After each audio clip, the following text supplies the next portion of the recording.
अस्सलामुअलैकुम। मेरा नाम यासमीन है। मेरे 5 बच्चे ने। ਅਸੀਂ ਬੱਠੇ ਦਾ ਕੰਮ ਕਰਨੇ ਆ, ਕਰਜ਼ਾਈ ਬੰਦੇ ਆ।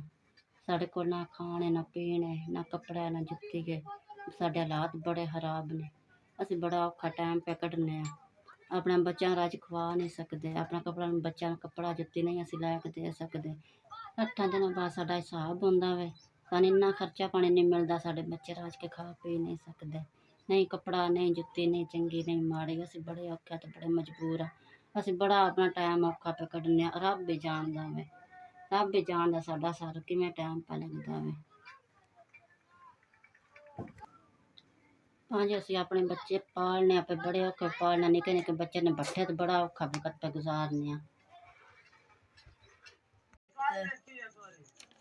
2 3 4 5 जी ਤੁਹਾਡੀ ਬੜੀ ਮਿਹਰਬਾਨੀ। ਤੁਸੀਂ 5000 रुपया मैंने गलिया।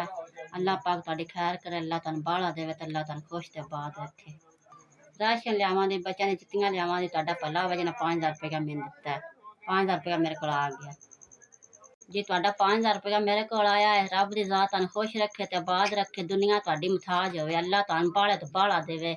रब सोना ਤੁਹਾਡੀ खैर करे। ਤੁਹਾਡੇ ਬੱਚਿਆਂ ਦੀ अल्लाह सोना खैर करे। मैं अपने बच्चों की जुत्तियां लियावांगी, कपड़े लियावांगी, ਤੁਹਾਨੂੰ दवाई देवांगी। ਤੁਹਾਨੂੰ अल्लाह सुख दे तो अल्लाह बाला देवे।